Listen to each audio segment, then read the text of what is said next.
Hello dear student, welcome to our YouTube channel.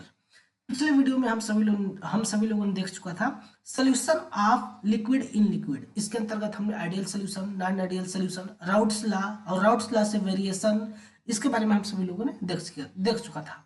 Partial pressure के बारे में भी बहुत ही अच्छे से देख चुका था। आज के इस वीडियो में हम सभी लोग देखेंगे solution of solids in liquids. Solid और लिक्विड का सोल्यूशन के बारे में आज हम लोग देखेंगे। बहुत ही अच्छा टॉपिक है ये, इसके बारे में आज हम लोग चर्चा करेंगे। मान लीजिए कि एक लिक्विड है कोई, उसके अंदर यदि हम सॉलिड मिलाते हैं तो जो सोल्यूशन बनेगा वह सोल्यूशन कैसा होगा, इसके बारे में हम लोग को देखना है। ठीक है ना। जो हम लोग सॉलिड मिलाएंगे किसी भी लिक्विड में तो जो सोल्यूशन बनेगा वह सोल्यूशन किस प्रकार का होगा, इसके बारे में हम लोग को बहुत ही अच्छे ढंग से चर्चा करनी है। ठीक है, चलिए हम लोग इसके बारे में देखते हैं, खूब अच्छे से चर्चा करेंगे। थोड़ा सा इसको एडजस्ट कर लेते हैं।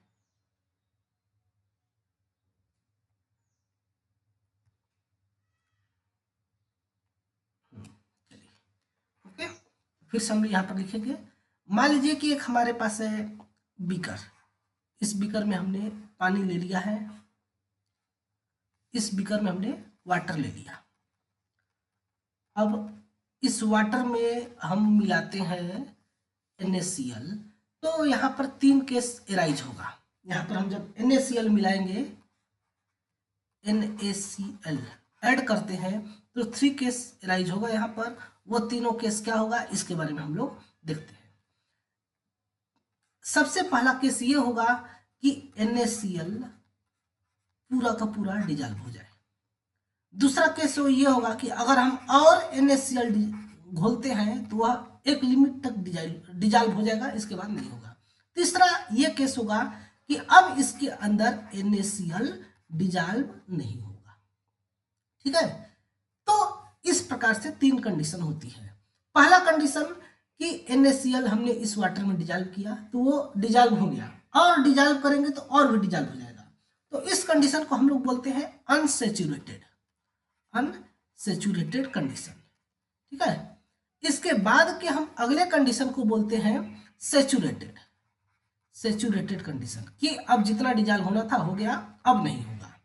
और इसके बाद दूसरा कंडीशन है, थर्ड कंडीशन है कि अगर अब आप डिजॉल्व करते हैं, ऐड करते हैं NaCl, तो वो आपका डिजॉल्व नहीं होगा। तो उस कंडीशन को हम लोग बोलते हैं सुपर सेचुरेटेड सोल्यूशन। इस कंडीशन को हम लोग क्या बोलेंगे, super saturated solution. Super saturated solution इसको हम लोग बोलते हैं। ठीक है, वही चीज आपको हमें पढ़ना है। देखिए, सबसे पहले हम थोड़ा सा डिफिनेशन देख लेते हैं और इसके बाद देखते हैं सॉल्युबिलिटी के बारे में। एक चीज और यहाँ पर समझ लेते हैं कि सॉल्युबिलिटी कैसे हम यहाँ पर मेजर करेंगे। ठीक है, थोड़ा सा यहाँ प्रॉब्लम कर रहा है। देखिए, सॉल्युबिलिटी को मेजर करने के लिए क्या करते हैं, कौन सा सॉलिड किस लिक्विड में डिजॉल्व होगा उसको हम लोग उसकी सॉल्युबिलिटी कहेंगे। जैसे कि वाटर में अगर आप अगर वाटर में आप जो है कि कांच डिजॉल्व करें, ग्लास डिजॉल्व करें, नहीं डिजॉल्व होगा। प्लास्टिक डिजॉल्व करें, नहीं डिजॉल्व होगा। लेकिन यही अगर हम दूसरे किसी सॉल्वेंट में डिजॉल्व करते हैं तो बहुत ही आसानी से डिजॉल्व हो जाता है। वाटर में सिर्फ वही सॉल्वेंट डिजॉल्व होंगे जो वाटर के साथ H बॉन्डिंग करे, हाइड्रोजन बॉन्डिंग करे, या फिर वह आयोनिक फॉर्म में ब्रेक हो सके, सिर्फ वही डिजॉल्व होंगे। क्योंकि हमारा वाटर जो है वह एक क्या है, पोलर सॉल्वेंट है। तो पोलर में या तो वो सिर्फ वही डिजॉल्व करेंगे जो आपका पोलर सल्यूट हो, या फिर वो डिजॉल्व करेंगे जो आयोनिक बॉन्ड बनाए, यानी कि जिसके बीच में EN डिफरेंस बहुत ज्यादा हो, जिसके बीच में इलेक्ट्रोनेगेटिविटी डिफरेंस बहुत ज्यादा हो, जिस सॉलिड के अंदर सिर्फ वही डिजॉल्व करेगा। ठीक है ना, ये चीज आपको समझना है। चलिए यहाँ पर हम लोग डेफिनेशन देखते हैं। इन solution of solids in liquid. Solid in liquid का मतलब ही हो गया कि लिक्विड क्या है, सॉल्वेंट है, और सॉलिड क्या है, सल्यूट है। In solution of solids in liquid, the liquid as a solvent. बहुत ही अच्छे ढंग से देखेंगे, लिक्विड इस केस में क्या है, सॉल्वेंट है, और सॉलिड जो है कि डिजॉल्व होता है इसके अंदर, यानी कि सॉलिड क्या है, सल्यूट है। यहाँ पर लिखा है सॉलिड क्या है, सल्यूट है। अब यहाँ पर देखिए, ये सैचुरेटेड सॉल्यूशन का डिफिनेशन यहाँ पर हमने दिया है। If a solute is dissolve sorry if a solute is added in small amount at a time to a given amount of solvent, किसी निश्चित सॉल्वेंट के अमाउंट में, जो हमने यहाँ पर सॉल्वेंट लिया है, इसके अमाउंट में हम बहुत ही स्मॉल अमाउंट में सल्यूट को डिजॉल्व करें, कब? A constant temperature with vigorous condition, with vigorous stirring of the solvent. हम सॉल्वेंट को चम्मच से या फिर किसी भी चीज से लगातार क्या करते रहें? शेक करते रहें, हिलाते रहें। इस कंडीशन में क्या हो जाएगा? इस केस में सॉल्वेंट के अंदर, मतलब कि इस केस में हम लगातार सल्यूट को ऐड करते रहें तो एक कंडीशन ऐसा आएगा जिसके बाद अब वह सल्यूट डिजॉल्व नहीं होगा। ए स्टेज इज रिच्ड, एक समय आएगा when the added solute is no more disappear. अब इसके बाद कुछ समय के बाद अब सल्यूट जो है कि डिजॉल्व नहीं होगा।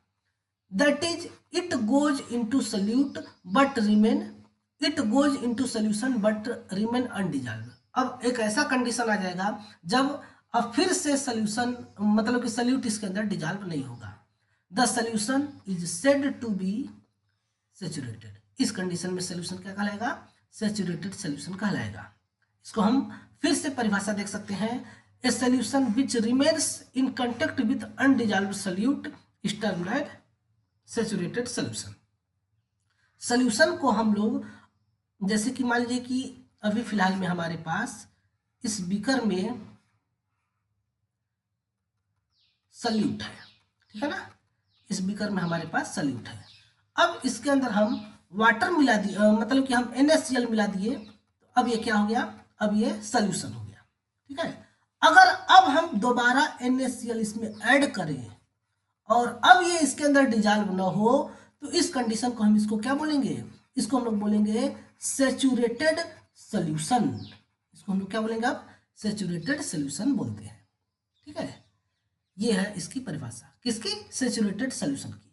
ये चीज आपको याद रखना होगा। इसको एक बार पढ़ लीजिए फिर से, और यदि एग्जाम में आएगा सैचुरेटेड सॉल्यूशन का डेफिनेशन तो यह चीज लिखना होगा। A solution which remains in contact with undissolved solute. Solution जो है कि अनकंटेक्ट सॉल्यूट के, मतलब कि कंटेक्ट में रहे, अनडिजॉल्व्ड सॉल्यूट के कंटेक्ट में रहे, तो उस केस को हम लोग क्या बोलते हैं? Saturated solution. जैसे कि आप लोग देखे भी होंगे कि मान लीजिए कि आप चीनी को पानी में डिजॉल्व कर रहे हैं तो डिजॉल्व होता जा रहा है, होता जा रहा है, होता जा रहा है, लेकिन एक समय ऐसा आएगा जब अब चीनी पानी में नहीं डिजॉल्व हो पाएगा, तो उस कंडीशन क्या बोलेंगे? सैचुरेटेड सॉल्यूशन बोलेंगे, ठीक है। अब देखिए, पानी है, पानी में चीनी को आप डिजॉल्व कर रहे हैं और वो डिजॉल्व किए, थोड़ा सा डिजॉल्व हो गया, लेकिन आपको पता है कि और हम चीनी और उस पानी में मिलाएंगे तो डिजॉल्व हो जाएगा, लेकिन आप नहीं मिला रहे हैं, तो उस कंडीशन को बोलेंगे हम लोग अनसैचुरेटेड सॉल्यूशन। एक और कंडीशन होता है कि अगर पानी में जितना चीनी डिजॉल्व हुआ है अब उसके अंदर नहीं हो सकता, उसको बोलते हैं सैचुरेटेड सॉल्यूशन। लेकिन अगर आप टेम्परेचर को बढ़ा दीजिए, ध्यान सुनिए, अगर आप टेम्परेचर को बढ़ा दीजिए तो कुछ और अमाउंट में आपका डिजॉल्व हो सकता है चीनी। तो टेम्परेचर बढ़ाने के बाद जो चीनी डिजॉल्व होगा उसको हम लोग बोलेंगे super saturated solution. Just suppose इसमें हमारे पास 100 ग्राम पानी है, मान के चलिए कि इसमें हम 60 ग्राम चीनी को डिजॉल्व कर दे तो यह हो जाएगा क्या? सैचुरेटेड। तब 59 ग्राम चीनी पर यह क्या रहेगा? तब इस केस में 59 ग्राम चीनी पर यह रहेगा आपका, 59 ग्राम चीनी पर ये आपका रहेगा अनसैचुरेटेड। और अगर हम टेम्परेचर बढ़ा करके, इस लिक्विड का टेम्परेचर बढ़ा करके 61 ग्राम चीनी को ऐड कर देंगे तो ये क्या कहलाएगा? Super saturated. अब तो आप समझ गए होंगे, हमको पक्का उम्मीद है। आगे देखते हैं, नेक्स्ट पॉइंट है यहाँ पर सॉल्युबिलिटी का। ये डेफिनेशन इंपॉर्टेंट है। सॉल्युबिलिटी का मतलब कि प्रत्येक 100 ग्राम सॉल्वेंट में कितनी सल्यूट डिजॉल्व हो जा रही है उसको हम लोग क्या बोलते हैं? उसकी सॉल्युबिलिटी बोलते हैं, ठीक है। मान लीजिए कि आपके पास 100 ग्राम पानी लिए हैं, अब उसमें हम 35 ग्राम NaCl को डिजॉल्व किए। अब उससे ज्यादा उसमें डिजॉल्व नहीं हो पाएगी एक फिक्स टेम्परेचर पर, यानी कि एट ए रूम टेम्परेचर, यानी कि एट ए 25 डिग्री सेल्सियस। तब उस केस को हम पानी का सॉल्युबिलिटी कहेंगे, और हम लिखेंगे कि हमारे जो वाटर है उसकी सॉल्युबिलिटी कितनी है, 35 ग्राम पर 100 ग्राम। NaCl के लिए 35 ग्राम पर 100 ग्राम उसकी सॉल्युबिलिटी है। वही परिभाषा यहाँ पर दिया गया है। The amount of solute, amount का मतलब quantity of solute dissolve in 100 gram of a solvent. 100 ग्राम किसी भी सॉल्वेंट में कितना अमाउंट सॉल्यूट की डिजॉल्व होती है, किसके लिए, to form a saturated solution. अभी हमने बताया ना कि अब उससे ज्यादा नहीं डिजॉल्व होना चाहिए। To form a saturated solution at a given temperature is term the solubility of the solute. एक फिक्स टेम्परेचर पर कितना ग्राम सॉल्यूट डिजॉल्व होता है, वह उस सॉल्यूट की सॉल्युबिलिटी कहलाएगी। ध्यान रखिएगा, उस सॉल्यूट की सॉल्युबिलिटी कहलाएगी, सभी की नहीं। इन द गिवन सॉल्वेंट, और दिए हुए सॉल्वेंट में अगर सॉल्वेंट चेंज करेंगे तो सॉल्यूट की डिजॉल्व होने की क्वांटिटी भी घटती बढ़ती रहेगी एट दैट टेम्परेचर, किसी भी फिक्स टेम्परेचर पर। अब देखिए यहाँ पर एक और अच्छा पॉइंट लिखा गया है, each substances has a characteristic solubility. प्रत्येक सब्सटेंस की अपनी एक सॉल्युबिलिटी होती है, ठीक है। अगर आप सब्सटेंस बदलेंगे तो उसकी सॉल्युबिलिटी बदलेगी। पानी में नमक की जगह आप चीनी ले लीजिए तो उसकी सॉल्युबिलिटी बदल जाएगी, ग्लूकोज ले लीजिए तो उसकी सॉल्युबिलिटी बदल जाएगी, गुड़ ले लीजिए तो उसकी सॉल्युबिलिटी बदल जाएगी, आटा ले लीजिए तो उसकी सॉल्युबिलिटी बदल जाएगी, चावल ले लीजिए तो उसकी सॉल्युबिलिटी बदल जाएगी, ठीक है ना। आप समझ पा रहे हैं, मिट्टी ले लेंगे उसकी सॉल्युबिलिटी बदल जाएगी। यानी कि यहाँ पर अगर हम पानी को चेंज कर दें तो भी यही कंडीशन होगा। अगर पानी की जगह अगर हम एल्कोहल ले लें, उसमें अगर हम किसी भी चीज को डिजॉल्व कर रहे हैं तो भी उसकी सॉल्युबिलिटी क्या होगी, बदलेगी। अगर हम नमक है, ठीक है, नमक को हम पानी में डिजॉल्व कर रहे हैं, पेट्रोल में डिजॉल्व कर रहे हैं, एल्कोहल में डिजॉल्व कर रहे हैं, बेंजीन में डिजॉल्व कर रहे हैं, तो भी सॉल्युबिलिटी अलग अलग होगी। सबसे ज्यादा पानी में होगा, ठीक है ना, क्योंकि पानी का डाइलेक्ट्रिक कांस्टेंट ज्यादा होता है in a given solvent at a definite temperature, ठीक है। प्रत्येक सब्सटेंस की एक फिक्स सॉल्युबिलिटी होती है किसी भी दिए हुए सॉल्वेंट में, किसी एक दिए हुए सॉल्वेंट में और किसी भी फिक्स टेम्परेचर पर। यह पॉइंट बहुत ही इंपॉर्टेंट है, लाखों रुपए का पॉइंट है, ध्यान में रखेंगे।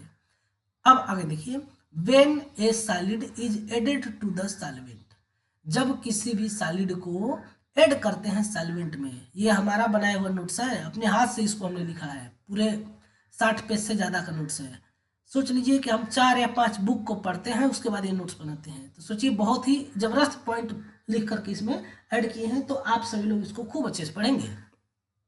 When a solid is added to the solvent, जब किसी भी सॉलिड को, यानी कि सॉलिड मतलब सॉल्यूट को हम ऐड करते हैं किसके अंदर, सॉल्वेंट के अंदर, तब क्या होता है, the particles from the solid diffused into it. तब जो सॉल्यूट के पार्टिकल है, यानी कि जो सॉलिड के पार्टिकल है, वो दूर दूर जाने लगते हैं, और जब वो दूर दूर जाएंगे तो कुछ करेंगे और जाकर के चारों तरफ से सॉल्वेंट से मिल जाते हैं, ठीक है। Diffuse into it, the solid and solvent molecules move constantly. तब इस केस में अब ये दोनों ही पार्टिकल, सॉल्वेंट के पार्टिकल और सॉल्यूट के पार्टिकल मूव करते हैं उसके अंदर in the solution phase. Solution हो गया ना, सॉल्यूट और सॉल्वेंट मिलकर सॉल्यूशन हो गया। अब ये दोनों अंदर में मूव करते रहते हैं, किस फेज में, सॉल्यूशन फेज के रूप में। Some of the particles of the solute return to the solid state. उस केस में कुछ पार्टिकल्स ऐसे भी होते हैं सॉल्यूट के, यानी कि सॉलिड पार्टिकल के, जो कि फिर से सॉलिड स्टेट में रिटर्न हो जाते हैं ड्यू टू द कोलिजन। इस बीकर के अंदर में क्या हो रहा है, इस बीकर के अंदर में बहुत तेजी से घूम रहे हैं, जिसके चलते कि अब फिर से वापस आ जाता है, ठीक है। तब इसके बीच में दो अपोजिट प्रोसेस एक साथ होता है, क्या, thus two opposite process operate simultaneously. इस केस में 2 अपोजिट प्रोसेस एक साथ काम करते हैं, ठीक है। कौन कौन से प्रोसेस हैं, तो पहला है इस केस में डिजोल्यूशन और दूसरा है रिक्रिस्टलाइजेशन। डिजोल्यूशन का मतलब होता है आपके अंदर, मतलब आपके अंदर नहीं, सॉल्यूशन के अंदर में जो सॉलिड के पार्टिकल है वह डिजॉल्व तो हो गए, लेकिन वह सॉलिड और लिक्विड, दूसरी भाषा में सॉल्यूट और सॉल्वेंट, सॉल्यूट और सॉल्वेंट सॉल्यूशन के अंदर घूम रहे हैं, घूमते घूमते इनके अंदर कोलिजन होता है। एक सॉलिड के पार्टिकल यानी कि एक सॉलिड और एक लिक्विड के बीच में कोलिजन होता है। कोलिजन के कारण से वह फिर से सॉलिड स्टेट में आ जाते हैं, लेकिन जैसे सॉलिड स्टेट में आएंगे तो सॉल्यूशन के अंदर सॉल्यूट की कमी होगी, और जैसे ही सॉल्यूट की कमी होगी तो फिर से वह जो सॉलिड स्टेट में आए हैं वह फिर से डिजॉल्व हो जाएंगे। तो वही चीज है, डिजोल्यूशन और रिक्रिस्टलाइजेशन दोनों प्रोसेस एक साथ चलता रहता है, दोनों प्रोसेस एक साथ चलता है। देखिए डिजोल्यूशन के बारे में, particles of the solute living the solid state and dissolving in the solvent. जो पार्टिकल सॉल्यूट का सॉलिड स्टेट में आ गया है वो फिर से डिजॉल्व हो जाएगा सॉल्वेंट में। दूसरा पॉइंट क्या दिया हुआ है, solute particles returning in the solid form, और जो सॉल्यूट पार्टिकल है वो फिर से सॉलिड के फॉर्म में वापस चला जाए। तो इस केस को हम लोग क्या बोलते हैं, इस केस को हम लोग बोलते हैं रिक्रिस्टलाइजेशन। आगे देखिए, when these two process move with same speed, जब ये दोनों प्रोसेस सेम स्पीड से होते हैं तब एक ऐसी स्टेज आती है, मतलब सेम स्पीड से होते हैं तो इसके बीच में क्या होता है, इक्विलिब्रियम जनरेट हो जाता है। इतनी जबरदस्त बातें हैं सॉलिड सॉल्यूट के बीच में और सॉल्यूट डिजॉल्व्ड के बीच में। मतलब सॉल्यूट दो प्रकार के सॉल्यूट हो गए ना, एक सॉल्यूट वो है जो डिजॉल्व हो चुका है और एक सॉल्यूट वो है जो अनडिजॉल्व कंडीशन में है। रेड वाला अनडिजॉल्व्ड है और ग्रीन वाला डिजॉल्व्ड है, देख सकते हैं। इन दोनों के बीच में क्या होती है, इक्विलिब्रियम आ जाती है जब यह प्रोसेस एक साथ चलता है, जब एक साथ दोनों मूव करते हैं। है समझ में? अब देखिए यहां पर हम लोग देखते हैं एक और चीज, super saturated solution. Solution super saturated कब होगा इसके बारे में अब हम लोग देखते हैं। सुपर सैचुरेटेड सॉल्यूशन हमने समझा भी दिया है कि जितना इस बीकर में डिजॉल्व होना है उससे ज़्यादा अगर हम टेम्परेचर बढ़ा करके डिजॉल्व कर दें तो उसको हम लोग क्या बोलेंगे, सुपर सैचुरेटेड सॉल्यूशन। ठीक है, ये है आपका सॉल्वेंट, ग्रीन कलर से सॉल्वेंट, ब्लू कलर से हमने सॉल्यूट को बना दिया। मान लीजिए कि हमारा इसमें 100 ग्राम सॉल्वेंट है और इसमें हमने 49 ग्राम सॉल्यूट को मिलाया तो यह आपका सैचुरेट हो गया। तब इस केस में क्या हो गया, सैचुरेटेड सॉल्यूशन प्राप्त हो गया। अब इस केस में अगर हम नीचे बर्नर लगा करके और हम इसके टेम्परेचर को, सॉल्यूशन के टेम्परेचर को बढ़ा दें और बढ़ाने के बाद इसमें हम +2 ग्राम और सॉल्यूट को ऐड कर दें, टेम्परेचर बढ़ाने के बाद और 2 ग्राम सॉल्यूट को ऐड कर दें, क्योंकि बिना टेम्परेचर बढ़ाए अब ऐड नहीं होगा। तो और जो हम 2 ग्राम सॉल्यूट को ऐड किए तो इसके बीच में क्या हो गया, अब इसके अंदर जो हम येलो कलर से बना रहे हैं ये येलो कलर वाला क्या हो जाएगा, ये येलो कलर वाला +2 ग्राम वाला सॉल्यूट है। तो अब इस कंडीशन में अब यह जो सॉल्यूशन है यह सॉल्यूशन हो गया super saturated solution, super saturated solution. ठीक है, ये आपका बन जाएगा। क्लियर है? देखते हैं क्या दिया है डेफिनेशन में, यही दिया है, कुछ और दिया है, हम बना है तो वही दिया होगा। When A saturated solution prepared, जब हम सैचुरेटेड सॉल्यूशन बना चुके हैं एट ए हायर टेम्परेचर पर, और जब इसको कूल करते हैं तब इस केस में it's gives A solution which contains, जो सॉल्यूशन हमें प्राप्त होता है उसमें कुछ अधिक मात्रा में सॉल्यूट होता है, जो कि क्या रहता है, more of the solute than required for the saturated solution, saturated से अधिक उसमें सॉल्यूट रहता है। कब, जब हम उसको ठंडा करते हैं तब। ठीक है, saturated solution at that temperature, such a solution is known as super saturated solution. वही चीज है यहाँ पर, जब कोई भी सैचुरेटेड सॉल्यूशन को ज़्यादा टेम्परेचर पर बनाया गया है, उसको बना करके हम ठंडा कर रहे हैं, तो ठंडा करने के बाद जो कंडीशन होती है वह कंडीशन क्या कहलाती है, जब उसको बनाते हैं हायर टेम्परेचर पर फिर वो ठंडा होता है तो उस कंडीशन में कुछ अधिक मात्रा में सॉल्यूट हमें देता है। तो जो अधिक मात्रा की सल्यूट है उसके कारण से इसके सोल्यूशन को क्या बोलते हैं, सुपर सैचुरेटेड सोल्यूशन बोलते हैं। इट इज यूजुअली अनस्टेबल, यह प्रायः स्टेबल नहीं होता है। And changes to saturated solution, और यह चेंज हो जाता है सैचुरेटेड सोल्यूशन में जब इसके अंदर से अधिक मात्रा में सल्यूट है उसको हम बाहर निकाल दें, जो अधिक मात्रा की सल्यूट थी उसको हम बाहर निकाल दें तब, ठीक है, इन सॉलिड स्टेट। तो इसको हम लोग क्या बोलेंगे, सुपर सैचुरेटेड सोल्यूशन। यहां से लेकर के यहां तक का डिफिनेशन है, इसको आप लोगों को पढ़ लेना है, समझ लेना है। एग्जाम में अगर बोर्ड का एग्जाम दे रहे हैं, अगर पूछता है डिफाइन सुपर सैचुरेटेड सोल्यूशन, ये लिख दीजिएगा, बहुत अच्छे से नंबर मिल जाएगा, ठीक है। The following factors influence the solubility of solute in a liquid.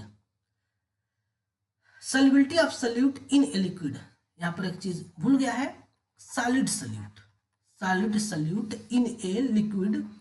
जब हम कुछ फैक्टर्स हैं जो क्या करते हैं, प्रभावित करते हैं सॉल्युबिलिटी को, सॉलिड सॉल्यूट का लिक्विड के अंदर सॉल्युबिलिटी को प्रभावित करता है। पहला है नेचर ऑफ सॉल्यूट, दूसरा है नेचर ऑफ सॉल्वेंट, यहाँ पर नेचर ऑफ सॉल्वेंट रहेगा, ठीक है, और तीसरा है टेम्परेचर। सॉल्यूट का प्रकृति कैसा है, सॉल्वेंट की प्रकृति कैसा है, और टेम्परेचर कैसा है, ये कितना बड़ा है आज हो सकता है कि नहीं, देखते हैं। नेचर ऑफ सॉल्वेंट, फिर टेम्परेचर, इसके बारे में हम लोग कल चर्चा करते हैं क्योंकि ये थोड़ा सा बड़ा टॉपिक है। इसके बारे में हम लोग कल बहुत ही अच्छे से देखेंगे, ठीक है ना। आज के लिए इतना ही, मिलते हैं अगले नेक्स्ट वीडियो में, तब तक के लिए आप सभी लोग का बहुत बहुत धन्यवाद।